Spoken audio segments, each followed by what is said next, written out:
Charlotte's Web, Chapter 18, The Cool of the Evening.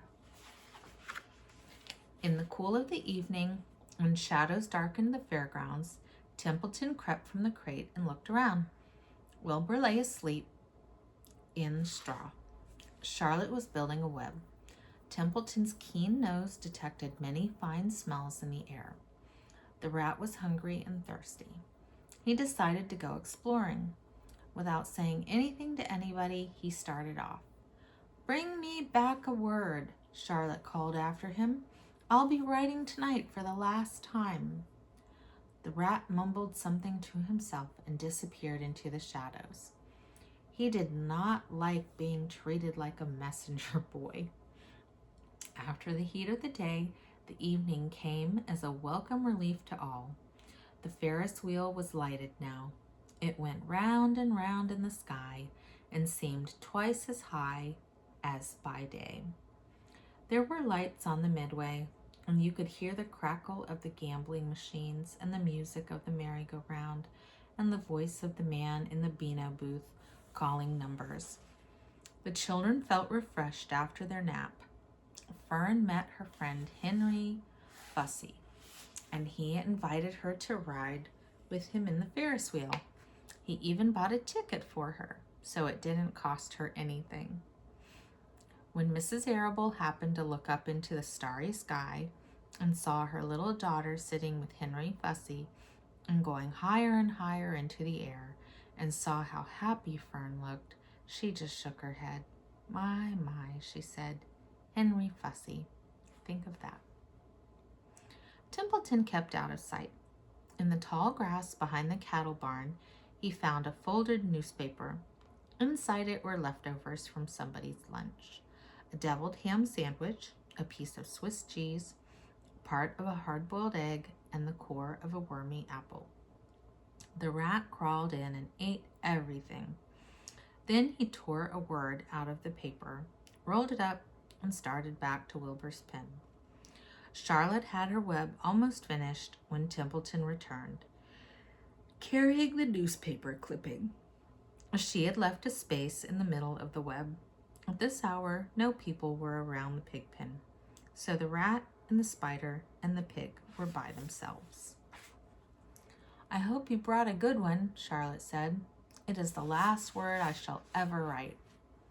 "Here," said Templeton, unrolling the paper. "What does it say?" asked Charlotte. "You'll have to read it for me." "It says humble," replied the rat. "Humble?" said Charlotte. "Humble has two meanings. It means not proud, and it means near the ground. That's Wilbur all over.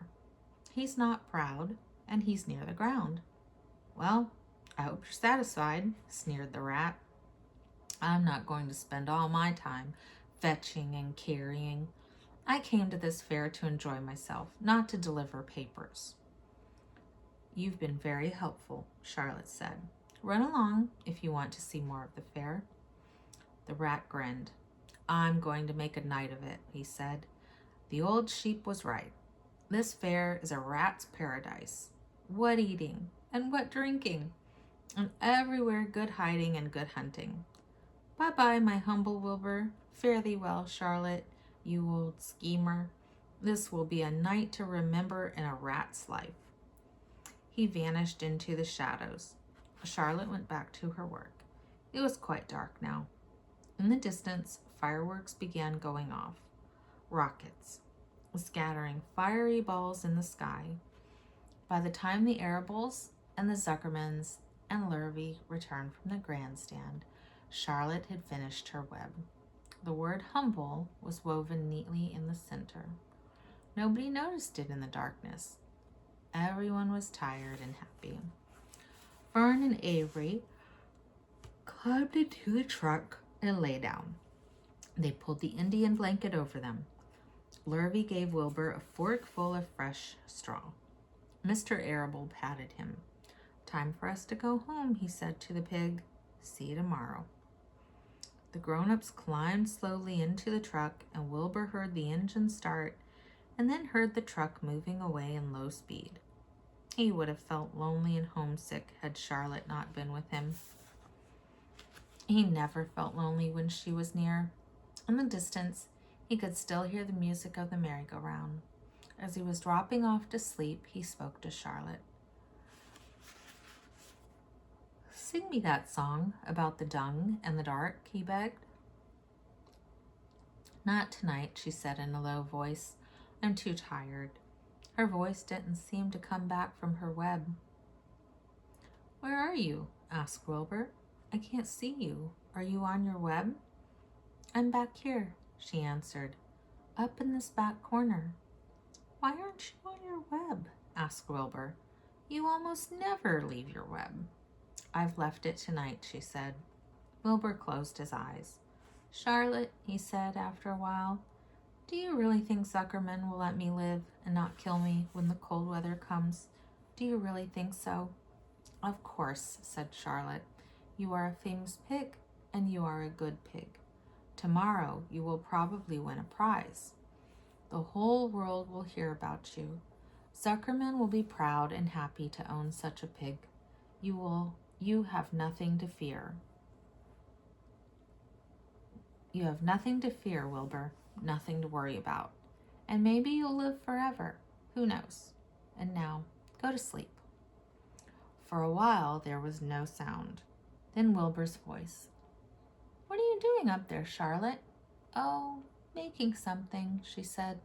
"Making something, as usual." "Is it something for me?" asked Wilbur. "No," said Charlotte. "It's something for me, for a change." "Please tell me what it is," begged Wilbur. "I'll tell you in the morning," she said. "When the first light comes into the sky, and the sparrows stir, and the cows rattle their chains, when the rooster crows and the stars fade, when early cars whisper along the highway, you look up here and I'll show you something. I will show you my masterpiece." Before she finished the sentence, Wilbur was asleep. She could tell by the sound of his breathing that he was sleeping peacefully, deep in the straw. Miles away at the Arables' house, the men sat around the kitchen table eating a dish of canned peaches and talking over the events of the day. Upstairs, Avery was already in bed and asleep. Mrs. Arable was tucking Fern into bed. "Did you have a good time at the fair?" she asked as she kissed her daughter. Fern nodded. "I had the best time I have ever had anywhere, or any time in all of my whole life." "Well," said Mrs. Arable, "isn't that nice?" That was the end.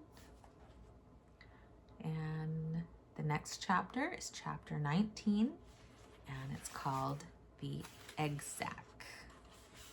And there is an egg sack. There's going to be a surprise in there. And that's what Charlotte was working on. So I am going to bed. It is a late night for me. And I will see you next time. Love you.